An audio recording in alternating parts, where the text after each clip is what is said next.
Jabardasth comedy show ద్వారా గుర్తింపు దక్కించుకున్న వారిలో రీతూ చౌదరి ఒకరు. ఆ తర్వాత పలు షోల్లోనూ అవకాశాలు దక్కించుకుంది.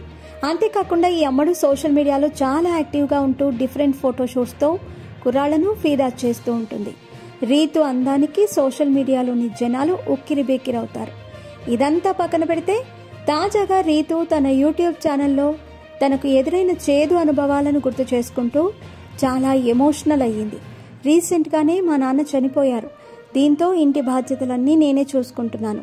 అలాగే ఇటీవల ఓ కొత్త ఇల్లు కొన్నాను. ఓ ఇంటీరియర్ డిజైనర్ వల్ల నేను మానసిక ఆందోళనకు గురయ్యాను. కొంతమంది నా వీడియోలను ఫోటోలను మార్ఫింగ్ చేశారు. వారు ఎవరో కూడా తెలియదు. సోషల్ మీడియాలో బాగా వైరల్ చేశారు. కానీ నన్ను ట్యాగ్ చేసే వరకు ఇలాంటి వీడియోలు చేశారని నాకు తెలియదు. మార్ఫింగ్ చేసి పైశాచిక ఆనందం పొందారు. అప్పటి నుండి నేను సోషల్ మీడియాలో ఏ పోస్ట్ పెట్టినా కొంతమంది చాలా దారుణంగా కామెంట్స్ చేశారు. నాకు చాలా బాధేసింది. ఈ ఘటన జరిగి దాదాపు 5 నెలలయ్యింది. ఈ విషయం గురించి బయట పెట్టాలా వద్దా అని నాలో నేనే చాలాసార్లు బాధపడ్డాను. ఆ వీడియోలను పోలీసులకు చూపించా. వీడియోలు మార్ఫింగ్ చేసిన వారిని పోలీసులు అరెస్ట్ కూడా చేశారు. మా నాన్న చనిపోయిన తర్వాత ఈ ఘటన నుంచి కోలుకోవటానికి చాలా సమయం పట్టింది. ఈ విషయంలో విష్ణుప్రియ నాకు సపోర్ట్గా ఉందంటూ రీతూ చౌదరి ఎమోషనల్ అవుతూ తన యూట్యూబ్ ఛానల్లో వీడియో షేర్ చేసింది.